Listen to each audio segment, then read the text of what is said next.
Welcome to this explainer on the critical upgrade strategies for every Formula One team heading into the final Dutch Grand Prix at Zandvoort. While the summer break is officially over and we are heading straight into a high-downforce sprint weekend on those iconic banked corners.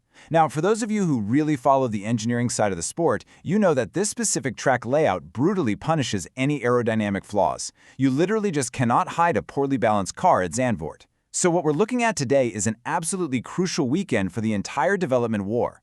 A lot of teams are rolling out some fascinating upgrades that could entirely shift the dynamic for the backmarkers, the midfield, and honestly, even dictate who has the absolute quickest car at the sharp end of the grid. We even have reports of teams actively altering their upgrade plans because of the looming threat from the guys right behind them. Okay, let's dive into this and see exactly how the grid is shaping up.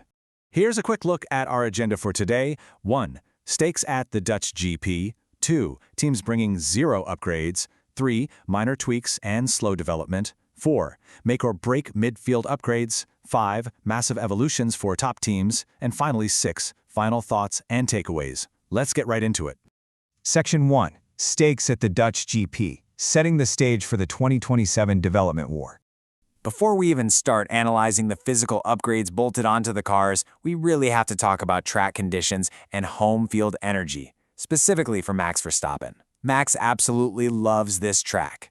And you know, the psychological impact of the Orange Army, tens of thousands of fans just roaring for their home driver, is incredibly real. Historically, he pulls off magnificent performances here, and that energy translates to a performance boost estimated to be worth around 0.2 of a second per lap.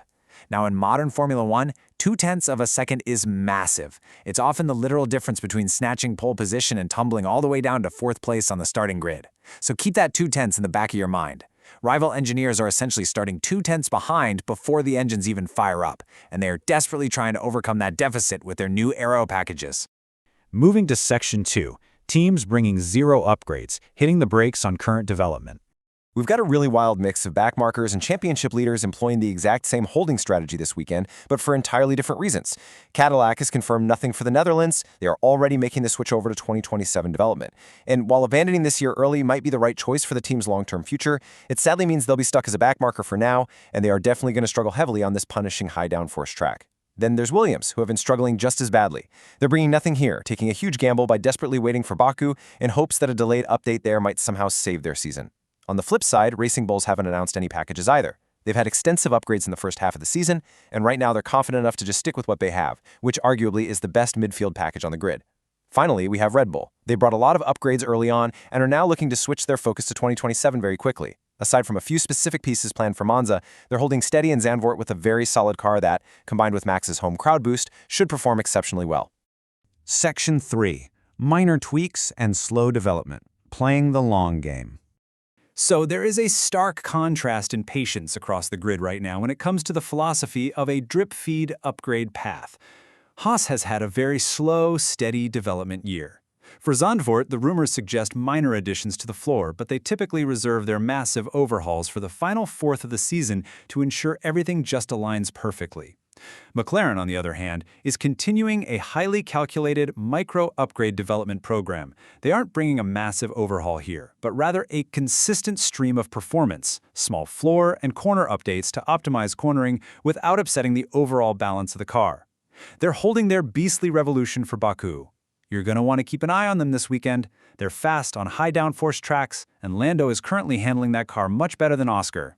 Then we have Audi. They are definitely a team to watch, but for slightly more desperate reasons. While they made great strides with their engine in Barcelona, their aerodynamics actually took a step back. So they're desperately preparing extensive front wing, body, and floor work to fix this broken aero package and establish a proper baseline. It's a huge step to confirm their path for 2027, and while it might get pushed to Monza, there is a very real chance we see this heavy aero work debut right here in the Netherlands. Mercedes also fits perfectly into this tier of smaller tweaks. Originally, they promised a sizable, meaningful upgrade package for Zandvoort, but they've kind of scaled that back, pushing their huge aero package to the Singapore and Malaysia timeline. Instead, expect smaller parts around the brake ducts and diffuser. This deliberate timing is captured brilliantly by their technical director, James Allison. He emphasizes that their primary job is to correctly judge the switch-off point. To truly understand this, we need to remember that in Formula One, wind tunnel testing time is strictly capped.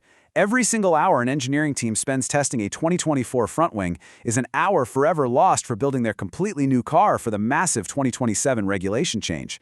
So Mercedes is hyper-focused on balancing this drip feed of current performance to stay ahead of leapfrogging rivals while simultaneously trying to pivot their resources toward the future as quickly as possible. All right, Section 4, Make or Break Midfield Upgrades, the Desperate Fight for Survival. Alpine is the prime example of a team in a truly desperate situation right now. Pierre Gasly and the whole team have been brutally open about this. They've been entirely outdeveloped by several rivals recently. When looking at the entire grid, Alpine brought the fewest upgrades in the first half of the season, which is honestly shocking for a team with their level of resources. They are pinning everything on this Zandvoort package. We're talking massive changes to the side pods, the engine cover, the halo, and absolutely crucial additions to the footplate. In aerodynamic terms, the footplate is vital because it essentially controls how clean air travels under the floor, helping to seal the downforce to the track. And you absolutely need that downforce to survive those long, sweeping, high-speed corners at Zandvoort. If these aero parts deliver, they can stop their downward slide and stay in the fight for 5th in the Constructor Championship. If they don't, well, the consequences are going to be detrimental. And that rising competition in the midfield leads us straight to Aston Martin and their engine supplier, Honda. Aston Martin is bringing aero revisions to the floor and bargeboard areas, but the real mystery and drama lies with the Honda engine. Following a recent secret filming day, the Formula One rumor mill has completely exploded with conflicting reports. One side of the paddock claims the team is struggling heavily with debilitating engine vibration issues, the kind of vibrations that can completely ruin a chassis' balance, and that they are missing their RPM targets entirely. But the other side claims the test was a massive success, boasting a staggering gain of 40 to 45 horsepower, with highly confident engineers practically popping champagne behind closed doors. The truth probably lies somewhere closer to Honda's internal target. Honda's officials have been uncharacteristically brutally honest this year after a total nightmare start to the season. But recently, they've stated they're quite proud and happy, claiming they've hit their internal goal of adding 30 to 40 horsepower. Let's contextualize that for a second. On a track with long acceleration zones, an extra 40 horsepower can easily equate to several tenths of a second per lap. It's more than enough pure grunt to blast past a rival in a DRS zone. So this is a totally critical weekend. If that newfound engine power connects flawlessly with Aston Martin's new aerodynamic package, they could easily leapfrog rivals like Racing Bulls, Audi, and Alpine. Okay, Section 5, Massive Evolutions for Top Teams, bringing out the heavy artillery. Ferrari is absolutely not holding back. They are bringing a highly significant evolution to the floor they previously ran in Barcelona. Ferrari has already upgraded their floor more than any of the other top 4 teams, and their target here is crystal clear: add even more aerodynamic load to what is currently considered the strongest chassis in F1. Aerodynamic load is essentially that invisible weight pushing the car down into the track for better grip. But there's a massive danger here.